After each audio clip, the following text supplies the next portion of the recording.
नमस्कार,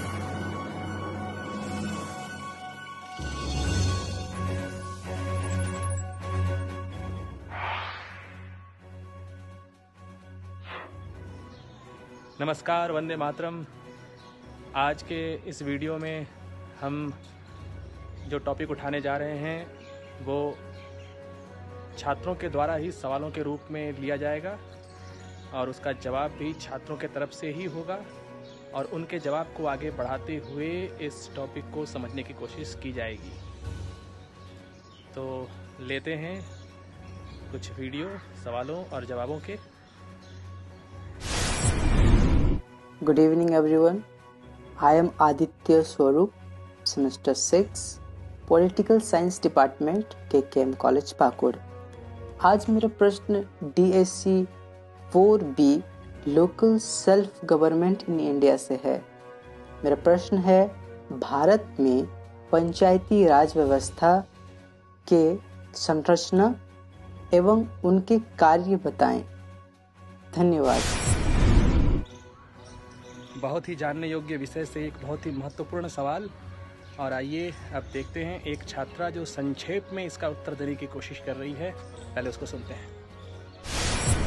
KKM college Pakur, department of political science. आज हम पंचायती राज व्यवस्था के संरचना व कार्य के बारे में जानेंगे।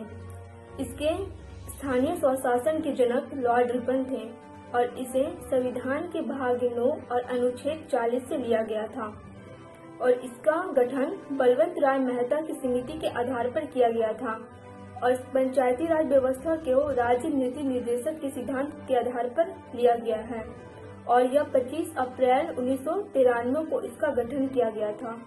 और इसकी संरचना के बारे में जानेंगे तो पहले जिला परिषद, पंचायत समिति और ग्राम पंचायत आते हैं।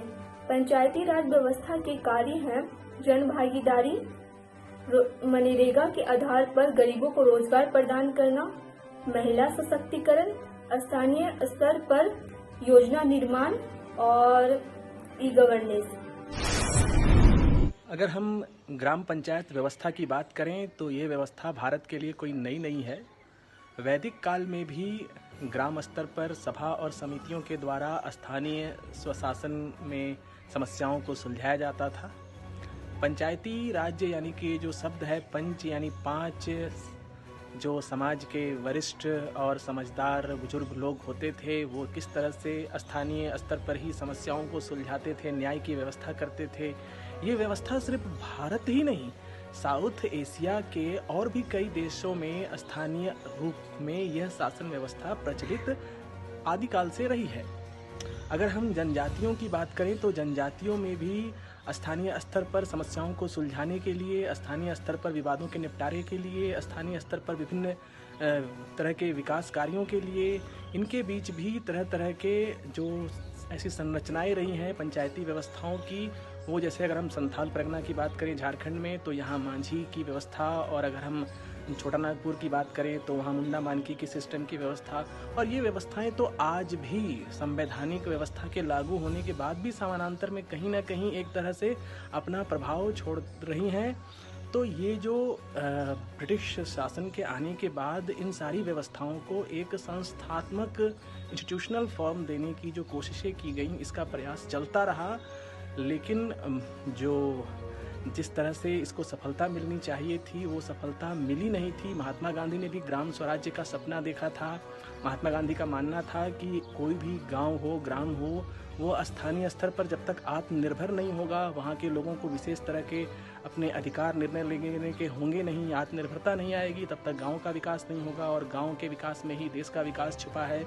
लेकिन गांधी का जो सपना था ये भी सिर्फ एक सपना बनकर रह गया, क्योंकि संविधान के निर्माण होने के बाद भी संविधान में आर्टिकल 40 यानी कि नीति निर्देशक तत्वों के तहत ही पंचायती राज व्यवस्था को डालकर रख दिया गया और ये इसको कोई संवैधानिक रूप नहीं दिया गया।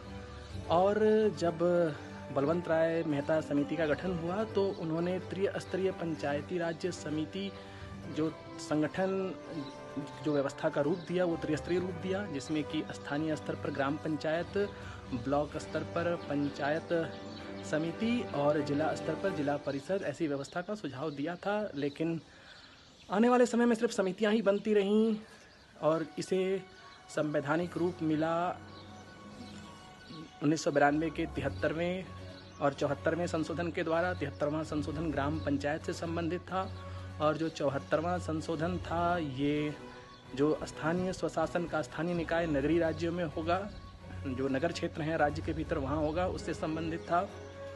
इस तरह से इस व्यवस्था को संवैधानिक रूप देने से राज्यों के लिए अनिवार्य हो गया कि वो अपने यहाँ पंचायती राज की व्यवस्था को लागू करें और स्थानीय स्तर को, पंचायत को अधिकार दें, उन्हें अपने स्तर पर अधिकार युक्त होकर जो संविधान में एक अलग से 11वीं सूची और 12वीं सूची की व्यवस्था की गई, उस विषय के जो उस सूची में जो सारे विषय होते हैं, उस विषयों से संबंधित जो अधिकार होते हैं, राज्य सरकार पंचायतों को डिवॉल्व करती हैं और उनके निर्णय लेने की क्षमता में वृद्धि होती है। क्योंकि जो स्थानीय स्वशासन अगर सुदृढ़ है, समुन्नत है, तो ये राष्ट्र के सुदृढ़ीकरण और सशक्तिकरण में भी एक तरह से मार्ग प्रशस्त करता है। देखते हैं अगला सवाल इस विषय के किस मुद्दे को छूता है। Good morning, I am Vishwanath Panda, semester 6 political science department KKM college Pakur. आज का मेरा प्रश्न है 73वें और 74वें संविधान संशोधन की क्या विशेषताएं हैं? धन्यवाद। ये भी एक बेहतर सवाल जिसकी चर्चा अभी थोड़ी सी की गई है। आइए जानते हैं एक और छात्र जो इसका जवाब देने की कोशिश कर रहे हैं, पहले उनको सुनते हैं। मेरा नाम Ankit Bhagat, semester 6 political science department KKM college Pakur. मैं आज 73वें और 74वें संविधान संशोधन के बारे में बात करना चाह रहा हूँ। 73वें संविधान संशोधन की प्रमुख विशेषता। ग्राम सभा। ग्राम सभा ग्राम स्तर पर ऐसे शक्तियों का प्रयोग एवं कार्यों का पालन करेगा जो राज्य विधिमंडल द्वारा उपलब्ध करेगा। त्रिस्तरीय पंचायती राज व्यवस्था। प्रत्येक राज्य ग्राम स्तर पर ग्राम सभा, मध्यवर्ती स्तर एवं जिला स्तर पर पंचायतों का गठन किया जाएगा। तो ये संविधान संशोधन करके इसको संवैधानिक रूप देने की जरूरत क्यों पड़ती है? क्योंकि जब तक ये नीति निर्देशक तत्वों में शामिल था, डायरेक्टिव पॉलिसी जो स्टेट के थे उसमें था, तो ये राज्यों के लिए कोई बाध्यकारी नहीं था। डिस्ट्रिक्ट लेवल पे या राज्य स्तर पर पंचायतों को जो अधिकार, रिस्पॉन्सिबिलिटीज़ देने में हमेशा कभी ना कभी आनाकानी रही थी। चुनाव भी जो थे वो समय पर नहीं हो पा रहे थे। जो लोकतांत्रिक अधिकार था वो स्थानीय स्तर पर नहीं मिल पा रहा था। स्थानीय प्रतिनिधियों के द्वारा जो समस्याओं को सुलझाने की, अपने विकास को करने की जो इसके पीछे जो सिद्धांत दर्शन रहा, वो एक तरह से कहीं ना कहीं मात खा रहा था। तो जब इसके संवैधानिक दर्जा मिल जाता है तो उसके बाद ये राज्यों के लिए आवश्यक हो जाता है। जो 20 लाख से कम जनसंख्या वाला राज्य है वहाँ 2 स्तर के, और जो ज़्यादा जनसंख्या वाले जो राज्य है वहाँ पर त्रिस्तरीय पंचायती राज्य व्यवस्था को लागू करना। इससे संबंधित भाग 9 में 243 आर्टिकल जो राज्य सरकारों पे प्रतिबद्धता है कि अब वो स्थानीय स्वशासन को सारे विशेष तरह के अधिकार देंगे। राज्य में राज्य निर्वाचन आयोग का गठन होगा जो पंचायत लोकल जो इलेक्शंस होते हैं उससे संबंधित अधिसूचनाएं निकालेगा, उनका चुनाव संपन्न कराएगा। राज्य स्तर पर वित्त आयोग की व्यवस्था होगी जो स्थानीय स्वशासन के लिए वित्त की व्यवस्था डिवॉल्व करेगा, जो वित्त की व्यवस्था करेगा। जो प्रोसीड्स हैं उनका कैसे बंटवारा होगा, ये सारी व्यवस्थाएं पंचायती राज से संबंधित जो 73वें संशोधन के द्वारा की गई, ये 24 अप्रैल 1993 को जाकर ये अधिसूचित होता है। और इस तरह 74वां संशोधन जो कि नगरीय निकायों के लिए था, जिसमें कि नगर पंचायत, नगर परिषद और नगर निगम ये अलग अलग आबादी जनसंख्या के हिसाब से शहरों के जो ढांचे हैं, शहरों का जो आबादी के हिसाब से स्ट्रक्चर है, उसके हिसाब से इस व्यवस्था के लिए, ताकि नगर निकाय अपने आप में स्थानीय रूप में कई तरह के निर्णयों को लेने के लिए सक्षम होगा। चुनाव की व्यवस्था, आरक्षण की व्यवस्था, अनुसूचित जातियों जनजातियों के लिए उनकी जनसंख्या के आधार पर किस तरह से उनका आरक्षण होगा, महिलाओं के लिए आरक्षण की क्या व्यवस्था होगी, इन सब का जो है उसमें समावेश किया गया। 73वें और 74वें संशोधन के द्वारा संविधान में 2 नई अनुसूची भी जोड़ी गई।